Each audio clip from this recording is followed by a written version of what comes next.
Greetings, everybody. Welcome to another exciting lecture by Dr. Ronald Brown. Our topic for today is one of the most exciting places in New York City, if not the world, and that is Coney Island. As you can see, over 50 rides and attractions and one giant pool. Below that, you see Rick Burns' famous TV American Experience video movie on the history of Coney Island. So it is an exciting place, which we are going to be exploring today in this video. So let's get started. On the left, we see the outline. As usual, this is what we're going to be doing. Number one, early Coney Island. Where'd the name come from? Why was it important? And its early history as an actual island, not attached to the mainland. Then the rise of Coney Island as a place for new immigrants to go. Then Coney Island for the masses, the golden age of Coney Island, when literally millions of people would descend upon Coney Island, and especially the great 4th of July celebrations. What Coney Island represented to New Yorkers, it was an escape from the tenements and the slums and the factories of New York City. The decline of Coney Island, condemned by rabbis and preachers and priests and bishops as Sodom on the sea. As it declined, it did what it could to keep attracting people and attracted some rather strange people. And then finally, Coney Island and the arts. The memory of Coney Island, it still exists, it's still there, it's still exciting, but it has also attracted a lot of attention by artists who really view it as more than just an amusement park, but a part of American culture and civilization. So let's get started on our visit to Coney Island. Coney Island. Well, how did it begin? Actually, it was a little Dutch island, bottom of Manhattan, the bottom of Queens and Brooklyn, sort of an out-of-the-way place of no major importance. Well, the Dutch called it Coney Island, which meant that it was quite a different place than you would expect. Well, island, we can see where we get the name island. Coney is the Dutch name for rabbits. Coney Island was an island. It was covered with grass and little bushes because it was exposed to the sea. But it was a paradise for rabbits. So young Dutch kids from the towns of Brooklyn or Manhattan or even Staten Island would get in a boat or go across land and go to Coney Island, and kids could shoot and trap rabbits and earn some extra money. The rabbit meat, I remember growing up eating rabbit meat at home. It was cheap. And we raised our own rabbits. And so when you have 8 kids in the family, you don't go to the grocery store and buy steak. You have chickens and rabbits and sheep and cows that are your source of meat. Plus, rabbits were good because when you take the rabbit fur and you would preserve it, you could make gloves, you could make hats, you could even make coats if you stitch them together. So that's where the name comes from. It was Rabbit Island. And on the map on the left, you see that at the bottom of what is today Brooklyn, at the bottom of the picture, that yellowish part. See that little thing sticking out at the very bottom? Well, on the map on the left, it is part of Brooklyn. But on the left, or map on the right, you can see that there are still waterways basically cutting off about half of Coney Island from the mainland or from Brooklyn. But at one time, the water went the whole way through and it was a real island. Well, for the Dutch, it was Rabbit Town. But as New York began to grow and the population increased, more and more of the wealthy people of Fifth Avenue, those families who had made a fortune during the golden age of the Civil War. Wars are good for business. Millionaires were created in New York. Well, they lived on Fifth Avenue or in another part of the growing city of Manhattan. But during the hot summer days, they would send their families to the big, beautiful hotels, which were starting to arise on Coney Island. 1877, 15 years after the end of the Civil War, there were enough millionaires in New York to keep the Manhattan Beach Hotel alive. Wealthy families would send sometimes the wife and kids for the best part of the hot, humid summer to Coney Island. They would take a steamboat, like you see on the right, and go from Manhattan around the New York Harbor and to Coney Island, where they'd land at the pier out into the ocean, and the wife and kids would spend the big part of the summer having fun on the beach, having fun in the hotels, wining and dining and going for rides along the boardwalk. Well, in New York in 1877, there was no air conditioning. You look at the hotel, you'll see that they have these big orange awnings to protect you from the sun so you could sit out on the deck. At night, the breeze would come in from the ocean and cool the rooms. So this was the beginning of Coney Island as a resort for the wealthy. The Hotel Chelsea in Atlantic City was just one of the many other great seaside hotels that sprang up after the Civil War. The Hotel de Coronado in California, off the coast of San Diego. Well, here again, it was to allow people to escape from the wild heat and humidity of the city. The robber barons of Fifth Avenue, the Rockefellers, the Vanderbilts, the Carnegies, the Pierpont Morgans, the Astors, the Stuyvesants. These were the robber barons of Fifth Avenue. Well, no matter how elegant their mansions along the Fifth Avenue were and how beautiful their churches and clubs and hotels, still they wanted to flaunt their wealth in another place. And so Coney Island became what is today the Hamptons of New York City. The Hamptons came later because you had to have a railroad car and it was far from the city, whereas you could take a nice steamboat, wine and dine on the steamboat, have drinks, and you in no time, you would be at Coney Island. The elite hotels, of course, they began with the Manhattan Beach Hotel, the Oriental Hotel, also of 1877, the Brighton Beach Hotel of 1878. Here again, you see these big old wooden hotels. Well, they were built of wood, and of course, there were going to be constant fires. Well, so if there's a fire and a hotel burns down, if it is made of wood, it is very quickly rebuilt, and it is bigger and more elegant and more expensive than it was last year. Who wants to go to the same hotel every year? You want something different. From 1884, you had the famous Elephant Hotel, very exclusive, only 34 rooms.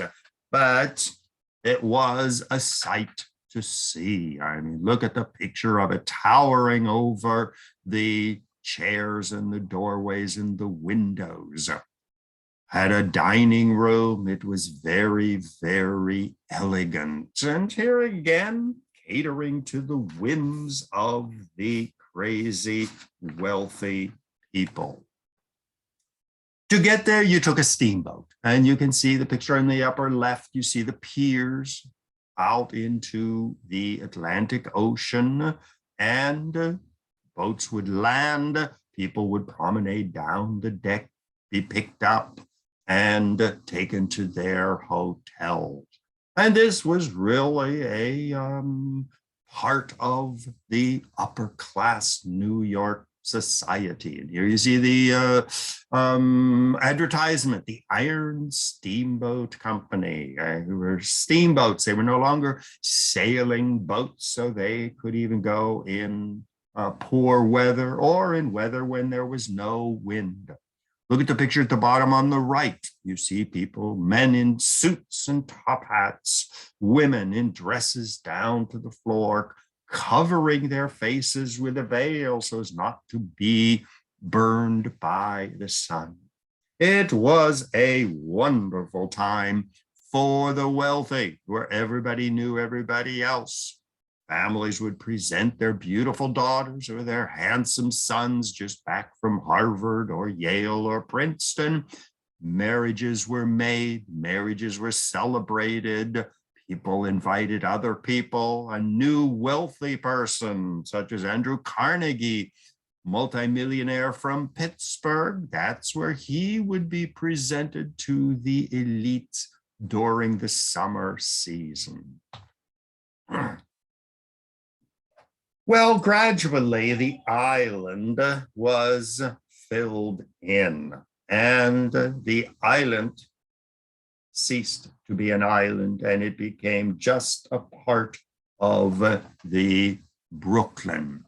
Well, this was very common beginning already in the 1800s, where people would just dump their garbage in the land and gradually build a walkway or maybe a highway or a road, or later on a train link, so that gradually the water between Coney Island and the rest of Brooklyn was filled in. Well, this was very common. If you look at the map on the right, you see how beginning in the 1650s, New Yorkers from Manhattan threw their garbage into the East River or into the Hudson River and dumped dirt, built more land, and built buildings on the land. So you can see by 1980, Lower Manhattan was almost twice as wide as it had been under the Dutch. Very dark colored area with that little four-pointed fort at the very bottom, that was Dutch New Amsterdam. And today the fort, which at one time was right on the harbor, is now well inland. It's a custom house in Lower Manhattan. So gradually the islands were filled in. The water between the island and the mainland was filled in. Manhattan, Brooklyn, Queens, even Staten Island started growing to accommodate the growing population. Well, following the Civil War, there were not only millionaires who were filling New York City, and especially the growing street of Fifth Avenue, but hundreds of thousands of new immigrants flowed into the city. The Civil War turned New York City into an industrial powerhouse. Pittsburgh and Chicago and Detroit and these cities of Cleveland further west were only beginning to grow as cities. Industry, shipbuilding in Brooklyn, steel mills along the East River, manufacturing of shoes, of clothing, of furniture. New York was an industrial city. Money from the Civil War, and especially money from the California gold mines, flowed into the city, and wealthy people, of course, wanted to become even wealthier. So to provide labor for all of these new factories, the United States basically just threw the doors open of immigration, and anybody who wanted to would come to the United States. Beginning in the 1880s, this was the high point of Southern Italian immigration. Huge little Italies were built. Eastern European Jews settled in the Lower East Side. Eastern European Catholics from Hungary, from Poland, from Czechoslovakia, from Slovenia flowed into the city. Large numbers of Greeks, Armenians settled in the city. So New York became a city of immigrants. Well, of course, like all immigrants, you go to where real estate is cheap. The Bowery, the Lower East Side, many little Italies, Hell's Kitchen. These became filled with slums and tenements. When you are a new immigrant, you don't speak English, you don't have a job that is useful in New York City, you basically do what you have to survive. You have to hustle. Women and young girls would work in textile factories. The men would go into construction. They did what they could to survive. And if you had problems surviving, well, if you were a woman and had a decent body, you could become a prostitute in the evenings. Men could become thieves and robbers, even murderers. So the slums and the tenements of New York City were dangerous places. They don't call it Hell's Kitchen along the Hudson River for nothing. It was hot.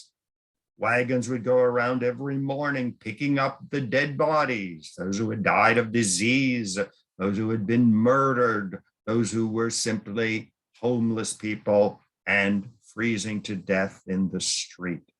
So New York became a very congested city filled with workers, immigrants from Eastern Europe and Southern Italy. This history of New York is well preserved. The Lower East Side Tenement Museum shows how the people lived in their apartments, in their slums at that time. Jacob Riis photographed the lives of these new immigrants, abandoned children, runaway children. Top on the right, we see a family that turns its apartment into a textile factory during the day, sewing shirts and sewing on buttons and sewing pants, which they were paid a certain sum of money for each shirt which they sewed together. Many young women and young men worked in the giant textile factories, such as the Shirtwaist Factory, famous for its fire. And of course, when you live in a slum, in a tenement, and 10 people in a room, you spend your day in the street. These were the street markets where you could buy everything and anything. Of course, half of the food was bad. The milk was diluted with water. The meat might be wormy and old. The bread would be stale. But at least you could get the food, you could cook it well, and you could survive. So the lives of the people in the slums was not a wonderful place. But yet, they were coming to New York. The factories were here. The jobs were here. This was a place where they could reinvent themselves, fleeing poverty, fleeing ethnic, religious persecution in Eastern Europe, fleeing the hard, rocky poverty of Southern Italy. America was the golden door. It gave them a chance to reinvent themselves. Well, gradually, these workers, especially the younger kids, would get a job. They could save their pennies, and they wanted to get out of the slums, especially on a hot summer day. where it was 100 degrees and terrible humidity. So Coney Island began to attract a lot of these people. The boardwalk was there. The beach was there. Of course, they couldn't go to the expensive hotels and have a lovely sit-down dinner in a suit and a tie and a woman in a beautiful hat, but at least they could get out of the slums. By 1890, the famous Coney Island and Brooklyn Railroad was operating. Look at the map at the bottom. That is Brooklyn. And you see the train running through the middle of Brooklyn. Very few houses were there. It was still largely sand dunes and vacant. So it was a real experience for these young people to get on the train, sometimes an entire family, buy a ticket for 5 cents, go the whole way out to Brooklyn. Even if you didn't have any money, the boardwalk was there. The beach was there. You could take a sandwich and a couple bottles of beer, and you could have a wonderful day. So this is how the working classes, the masses of New York, managed to escape from the congested slums and tenements of the city. By 1904, the first subway line was opened. See, it was an elevated train because the steam engine burned coal.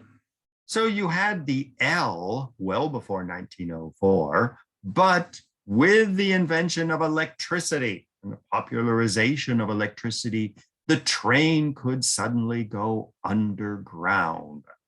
And on the right, you see the map of the very first line opened in 1904, going the whole length of Manhattan from City Hall at the bottom, the whole way up to 145th Street, with gradual extensions going north and south and east and west, and eventually the opening of the Brooklyn Bridge and the extension of the subway across the bridge and into Brooklyn. So gradually a kid living in the Lower East Side or along Canal Street or even Upper Manhattan could jump on the subway, go down to City Hall, switch trains and go to Brooklyn and go the whole way across to Coney Island. By 1915, for 5 cents, you could jump on the subway in Manhattan, go across the bridge into Brooklyn, and continue on to Coney Island. On the left, you see the City Hall subway station. Still looks the same today. But look at the people on the right, these women dressed to the hilt, men in suits. It was still a very upper class society, but you could escape and you could go out to Coney Island. So Coney Island was transformed from an island filled with big luxury hotels for the wealthy, and it started becoming a resort area for the masses. On the top, you see the old Coney Island with the big, beautiful luxury hotels. Well, look at it on the right, where on a 4th of July, the estimate was 1 million people filling the boardwalk and the beaches of Coney Island. The piers are still there, sticking out into the ocean, but people were now taking the train and going out to Coney Island. The big hotels gradually burned down or were demolished and replaced by fast food places, cheap entertainment for the masses. Well, the year late 1890s marked the golden age of electricity. Now, this was important because you could do nightlife. Before you had electricity, you had oil lamps. And Coney Island, actually, like most of New York, after sunset, people stayed home unless they had a carriage and a carriage driver with a gun to protect the people. People didn't go out. There was no such thing as nightlife. There was no such thing as window shopping. There were no restaurants open into the late hours of the night. But with the arrival of Thomas Edison's light bulb and electric generating plants, people could plug into electricity. And Coney Island celebrated electricity just like Broadway, which was renamed the Great White Way because of its abundance of electric lights. And so you see postcards from Coney Island featuring the moon and electric lights everywhere. So you could go out to Coney Island, enjoy the beach during the day in the boardwalk, nap under the boardwalk, and then get up and enjoy the nightlife. And people would very often stay all night and leave the next morning. So Coney Island became a place not just for beach and luxury hotels, but for the masses, nonstop 24-hour a day on the weekends entertainment. Celebrating electricity was what it was all about. The Great White Way, giant advertisements on the streets. Even churches and synagogues would outline their altars or their bimas with brightly colored lights. We recently visited the Eldridge Street Synagogue, and there the whole bima, the whole front, is outlined in big colored lights. Looks sort of crazy, like a circus, but that was the style of the time. Window shopping, nightlife became possible with the newly invented electricity. Here we see the Eldridge Street Synagogue, electric lights everywhere. It was built in 1887, and so electricity was already a possibility. Look at the front where you see the circle of lights circling the bima or the front altar area. It was a celebration of electricity. Well, if you were not going to go to an expensive restaurant, you didn't have the money for it, and more of them were closing, well, you could always bring a sandwich. But Coney Island is famous for inventing fast food, where you didn't have to sit down, have a waiter wait on you, buy an expensive drink. You picked it up at a stand, like the hot dogs here, and you ate it while you walked. So Coney Island was more than just an escape from the city, but it was a whole new way of life. Well, escaping from the reality of the slums, the sweatshops, the crime, the disease, the heat, and the humidity is what these young workers wanted. Young kids would escape from their families. Italian Catholics or Orthodox Jewish kids would sneak off and tell their parents they were going someplace, and they ended up enjoying Coney Island. Well, the emphasis was on escaping from your terrible daily life.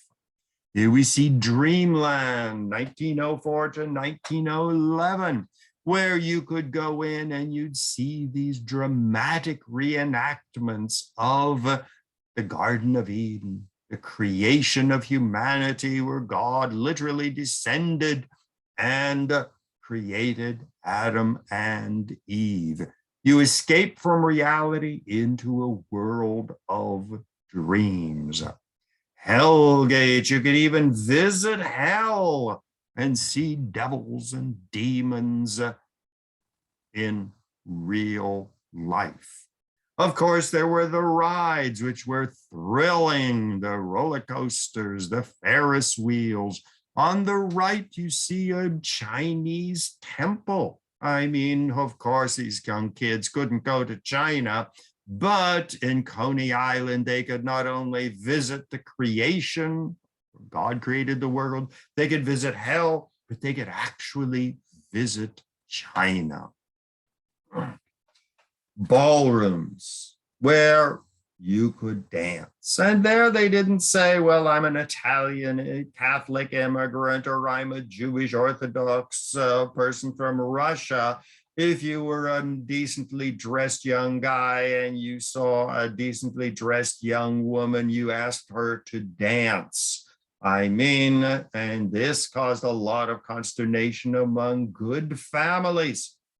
Orthodox Jewish girls should not be dancing with Italian Catholics, and especially the waltz or the polka, where you actually took the person into your arms. The ballrooms, the canals of Venice. Well, of course, like China, you could never go to Venice or Italy, but you could experience it on a gondola going through a recreation of Venice. Now, all of these entertainments, of course, were made of wood. They were not steel and concrete. And of course, every year there would be a fire where something would be destroyed. Well, it was rebuilt very fast. And it was again bigger and better than it was last year. Who wants to go to the same entertainment every year? You wanted something new. So the destruction and fires and hurricanes were built into Coney Island. Anything was possible. Lillaputia, 1904, was an entire town of small people, midgets, dwarfs, whatever they call them these days. The owner, you can see in the middle there in the picture, would go around the world from Africa to Asia to Brazil to Mexico to wherever he could find a family that had a small child, pay the parents well, and take the small person, and that person would live the rest of his or her life in Lillaputia. You can see from the picture on the right, it was a real town, its own fire department, its police, its own schools, and they lived there all year long. They had their little carriages where they would go on rides and attract visitors. And it was just a world of curiosity. One famous episode was the electrocution of Topsy the elephant in 1903. Thomas Edison was called in to arrange the electric generator. Well, it ended up, the story was, there was some guy who decided to be cute and gave the Topsy elephant a lit cigarette to eat. Well, it burned its trunk and the elephant got mad and it attacked the guys and killed 3 of them. So it was decided that Topsy should be executed. Well, of course, how many of you have ever seen an elephant being executed? So they sold tickets. Thousands of people came to see the execution of Topsy the elephant. Everything was exciting, everything was exotic, even erotic. The tunnel of love. Once again, see the postcard, the moon, electric lights everywhere.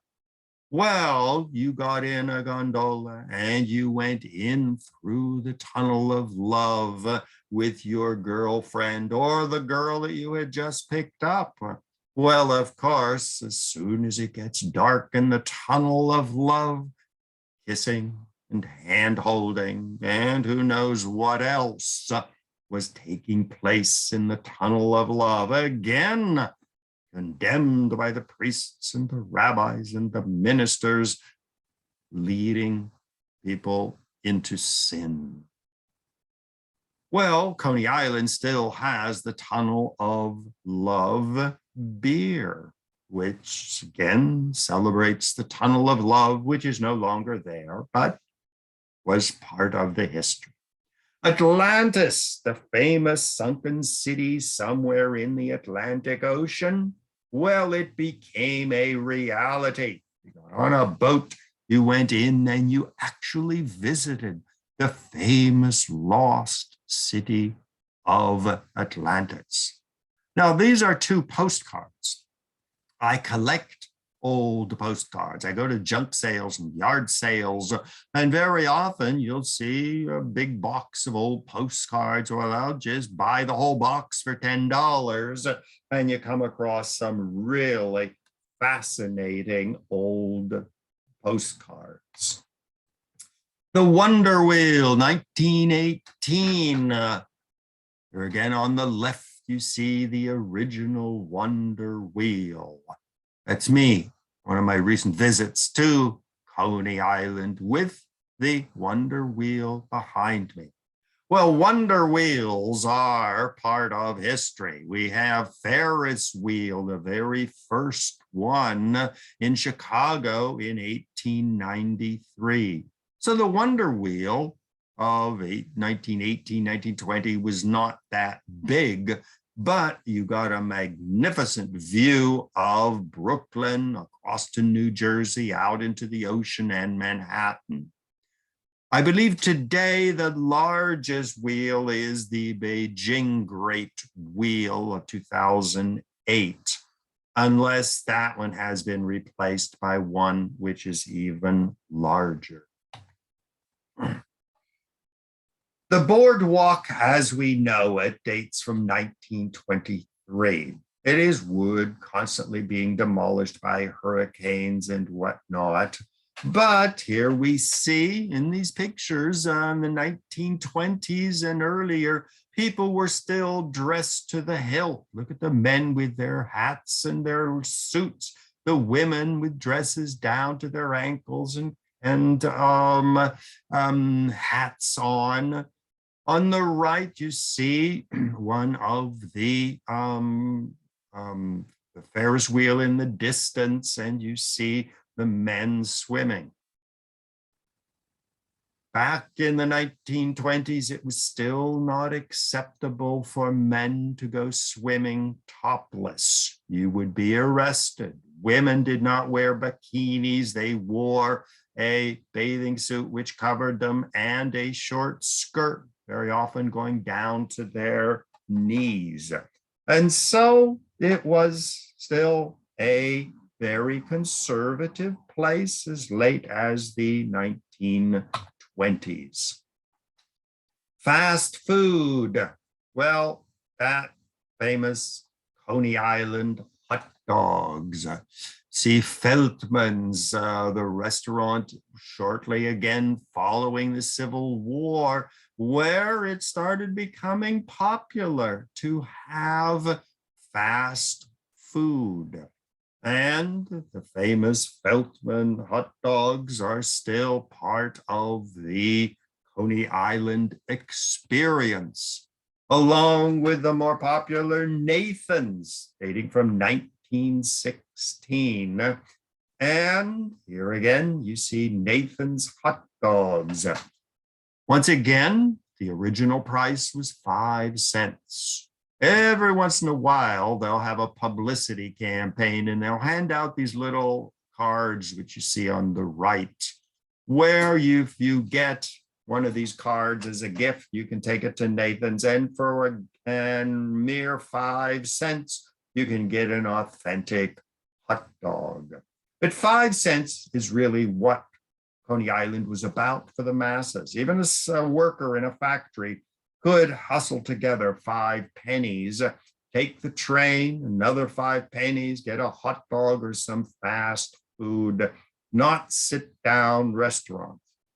In fact, I went to Nathan's last summer with a friend of mine who was visiting from Mexico, and I found that they had frog's legs. And so for the first time at Coney Island, I had authentic Nathan's frog legs. So it is still a major attraction on Coney Island, emphasizing the fast food, emphasizing the middle class and lower middle class lifestyle, not sitting down in an elegant restaurant with an expensive bottle of wine and white cloth napkins.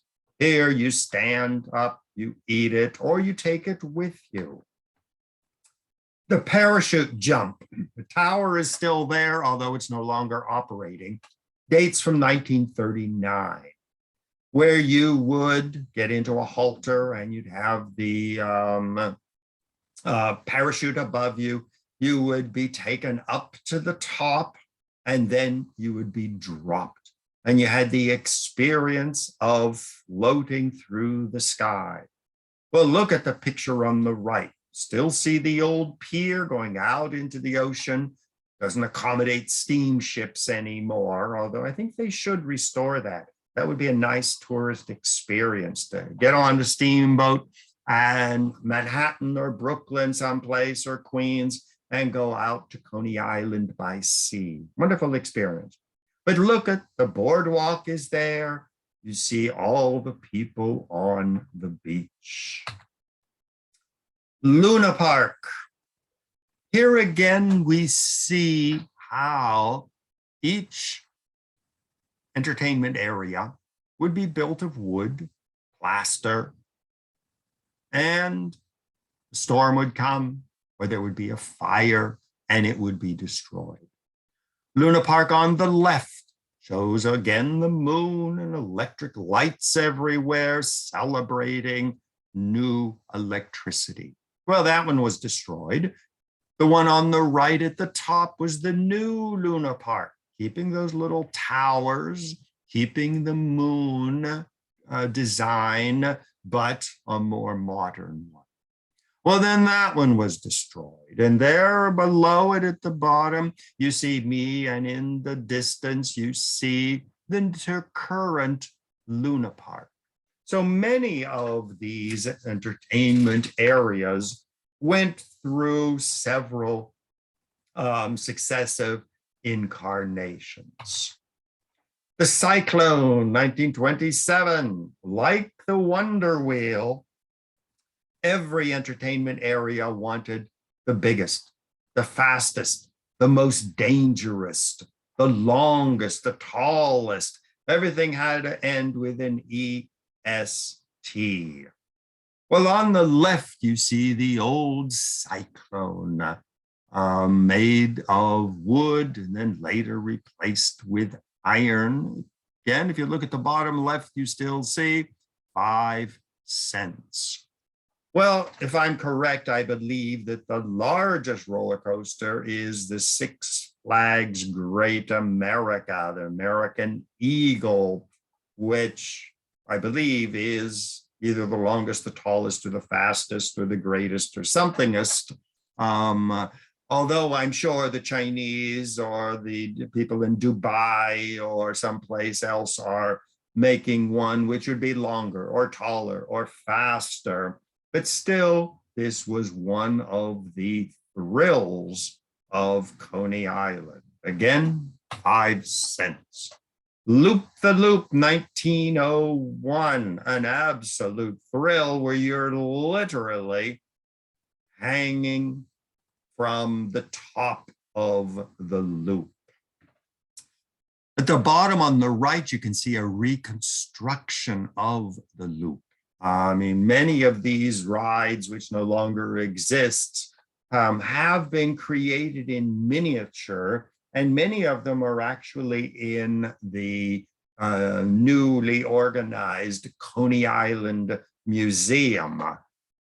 And here you see the postcard of Loop the Loop, but if you look closely, you'll see it was written by a German tourist or possibly a German immigrant, where it ends up Sein Bruder Rudolf, meaning it was Rudolf who sent this postcard to his brother, whether his brother was living in the United States or whether his brother was living in Germany, but it was Coney Island had already become an international sensation. Steeplechase Park, where you would get on a wooden horse, pulled up to the top, and you would go barreling down the other side. Back at the museum, I saw one of the original steeplechase horses that was in the museum. Once again, this caused a lot of controversy because if you look at the third person from the left, you'll see that there is a guy with a girl in front of him on the same horse, and we don't know, were they married? And look at the way they're dressed. I mean, suits and hats, and the woman has a long dress down to the ankle, sleeves down to her wrists, and a big white hat. But this was the type of things that the priests and the rabbis and even politicians condemned, but yet they couldn't stop it. Well, great fires were part of Coney Island history. The Great Fire of 1932, $5 million blaze swept 4 blocks on Broadway. And of course, everybody dashed out to see the fire because that was another exciting event taking place on Coney Island. And of course, it was rebuilt bigger and better. Well, gradually, Coney Island started getting a negative reputation. Even artists would paint scenes of what was going on. And as the time moved on, men started going topless, women started going with bikinis. Late at night, who knows what was happening under the boardwalk, couples on the beach, and it began to decline. It got a very negative reputation. Here we see 2 paintings, one by Reginald Marsh, showing the wild side of Coney Island, Edward Lanning showing some of the wild things that were going on, where couples were doing things that a lot of people opposed. Reginald Marsh is one of the great painters of Coney Island, and we see some of the wild things going on in Coney Island couples. And you see that it was immigrants, as by 1938, the Puerto Ricans were coming to New York.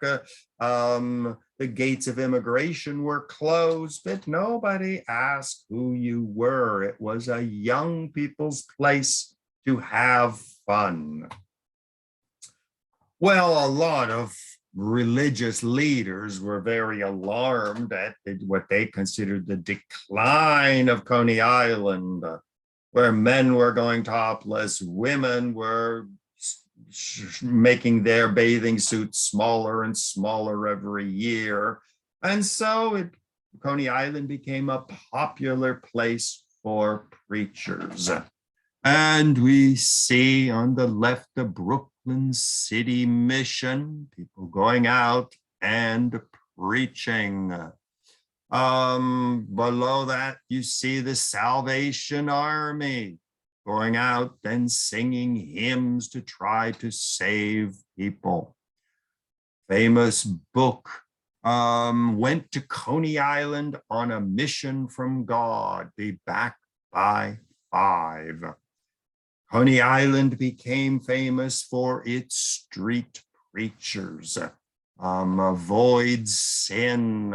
Coney Island was becoming gradually Sodom, as in Sodom and Gomorrah in the Bible. It was becoming the sin place of New York City. Well, Coney Island sort of reinvented itself as a place for some really crazy entertainment. Remember, these were young kids coming in from Brooklyn and from Manhattan and Queens. They wanted excitement. So you started having freak shows. For example, at the top on the left, you'd see a person who was half man and half woman. There were people, Penguin Girl, who her skin was covered with a type of scales that made her look like a bird. Half man, a man who was born with nothing below the waist. Pain Proof, a woman who had no sensation of pain, could put needles through her skin. The bottom on the left, see twins, where the one girl had absorbed her sister. So her sister was inside her, and only her sister's legs remained outside the other sister. The bottom on the right, I love that picture. 2 nuns, sort of wonder, what are they doing there? Circus side show, strange deformed babies, swamp man, all kinds of exciting, really sometimes disturbing exhibits. But Coney Island was a place to escape from reality, to have a thrilling experience. In fact, one of the most exciting things was the infant incubators, where people would go and they would see premature babies, some of them so tiny, you wonder how they could be alive. And they would be exhibited as not only a marvel of science, but to show these early babies. There's even a book, Miracle at Coney Island by Prentice. Here again, this was a thrill. This was exciting. The 2-headed girl. Once again, see 4 legs where the 2 girls were linked together, what we call Siamese twins. Sort of wonder where they found these girls, and they're clearly dark-skinned, may have been found in the Caribbean islands or from Africa itself. But these were the kinds of thrills that Coney Island featured. Well, as Coney Island continued its decline and inventing all kinds of new strange things to attract people, it also became popular as a place for prostitution, both male prostitutes and female prostitutes, where they would have one pavilion which would be devoted to Asian girls. Another one would be devoted to oversized women, big fat women. Others would be tall or midgets. You had hotels which featured men prostitutes so that women could have a man or another man could have a man. In fact, the famous Elephant Hotel became one of the most famous houses of prostitution at Coney Island. The Coney Island by the 1930s and 40s and even into the 50s became noted for its sexual perversions, its crazy, wild entertainments. Tattoo parlors were famous.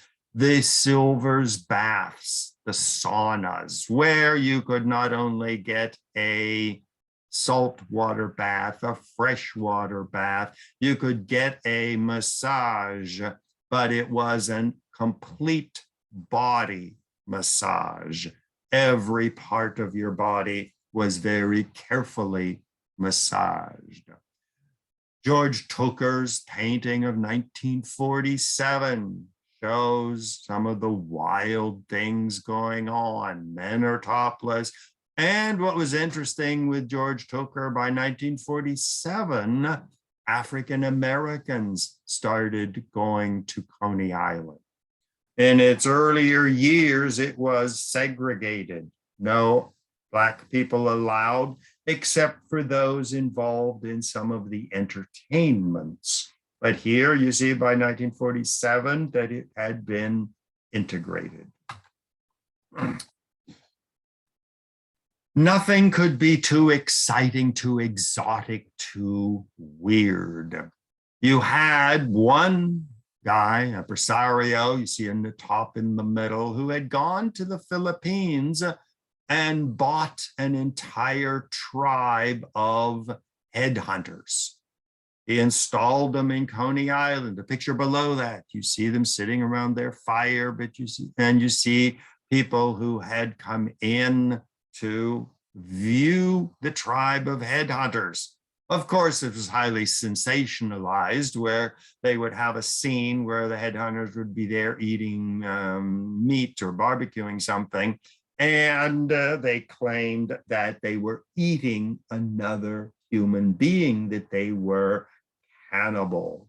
Famous book by another book by Prentice, one of the great historians of Coney Island, The Lost Tribe of Coney Island, Headhunters, Luna Park, and the man who pulled off the spectacle of the century.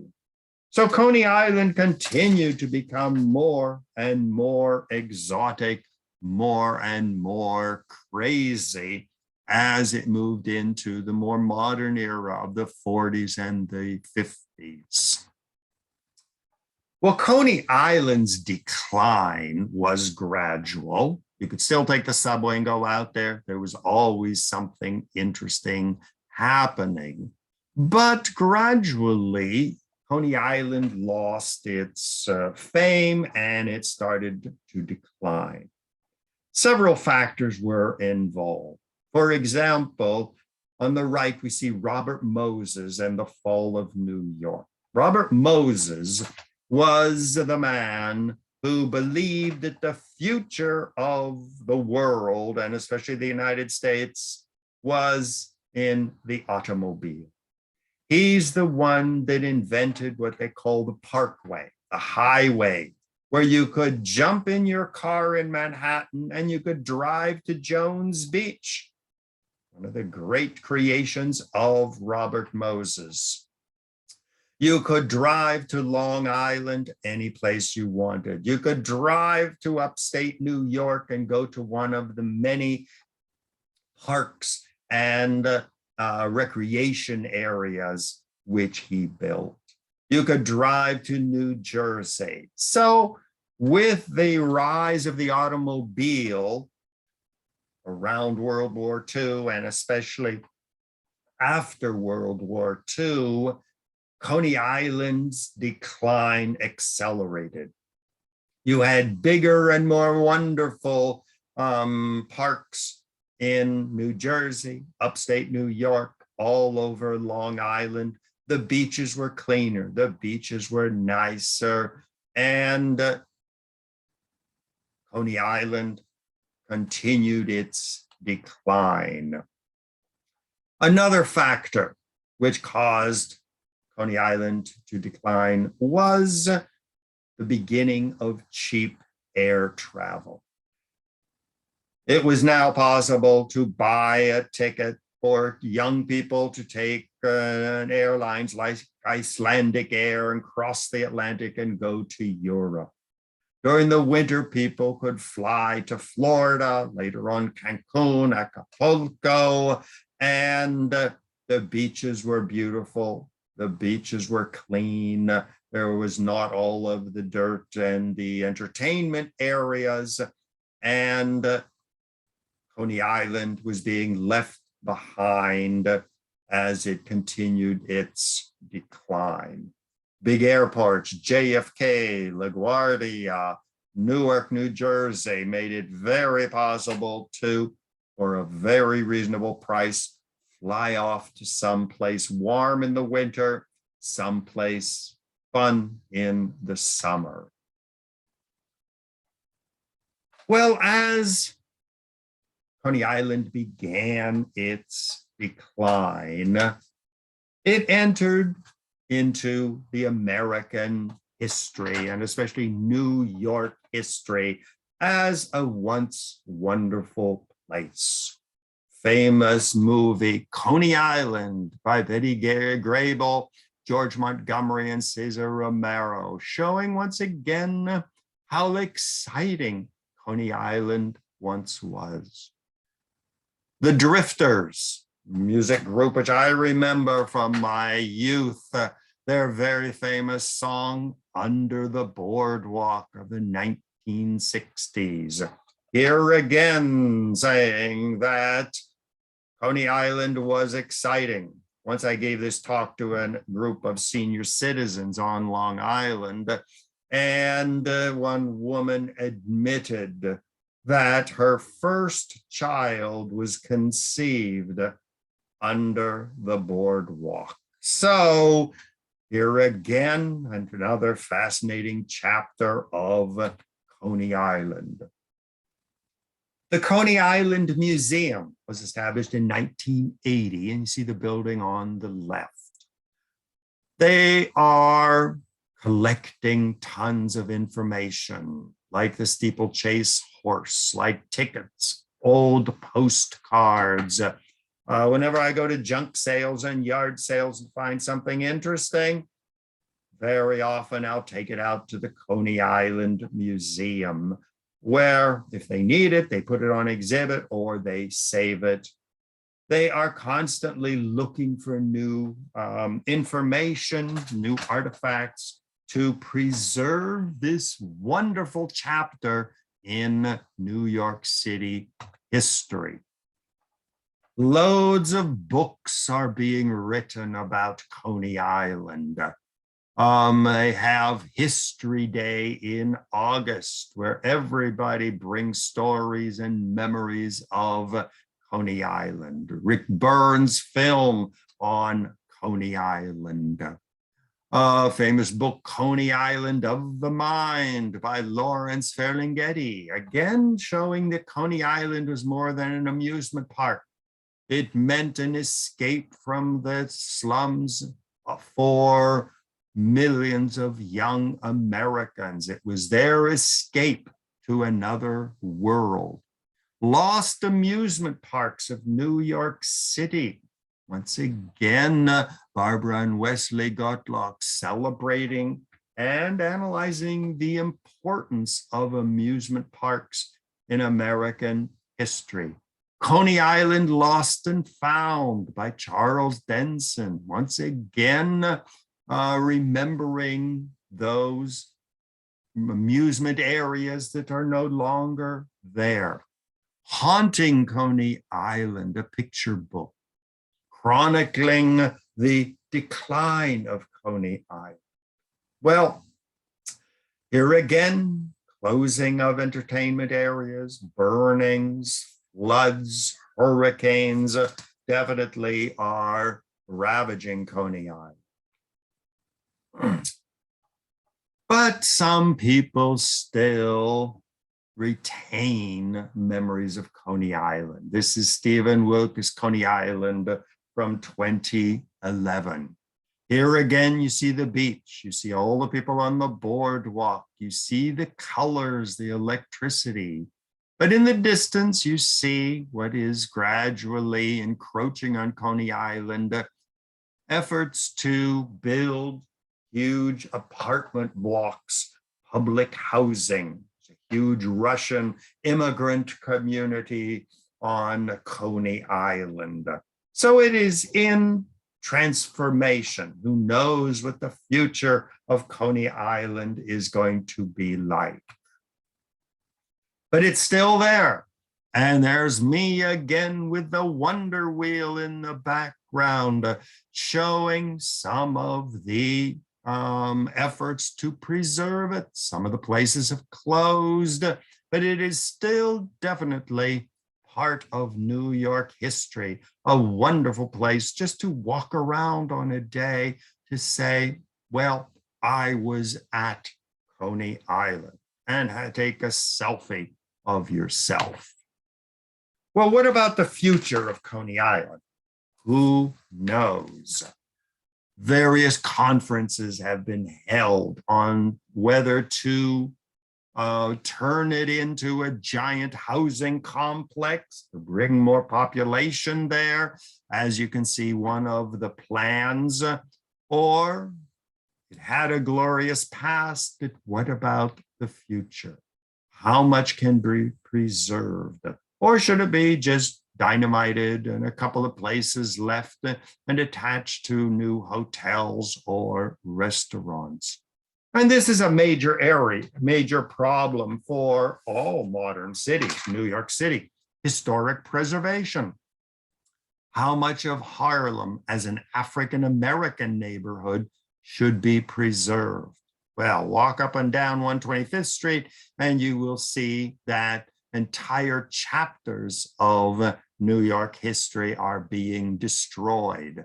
The once great Jewish Lower East Side is gone.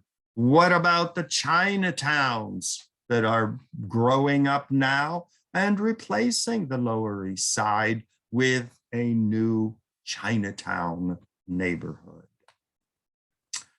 Well, the future is a big question. In 2000, they decided to organize a Coney Island Film Festival. Once again, stressing the exotic, the crazy, the escapist. So you have alien spaceships showing up. You have the Siren Music Festival of Coney Island. You have Coney Island Rockability Festival, rock music. You have Busker Festival, circus, comedy, magic, music, juggling, acrobatics, and more. You have the famous Coney Island Music Festival in August, where groups come out and perform.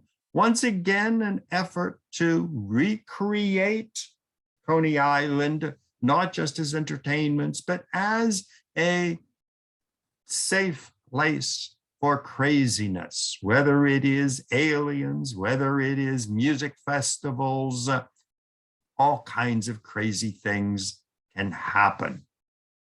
One of the more popular festivals is the Mermaid Parade, one of the few parades in New York City where you can walk naked through the streets. The only other festival where you can walk naked up and down Fifth Avenue is during Gay Pride. Well, some of the mermaids, the ones in the upper right, are rather interesting, but it is a time in the lower bottom for mermaids of various sizes to display their gifts.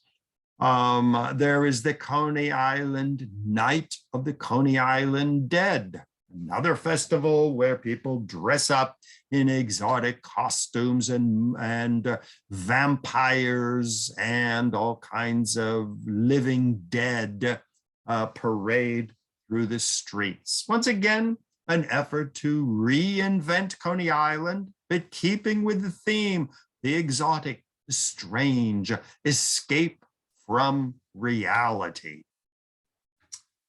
Well, Coney Island is definitely a place in history.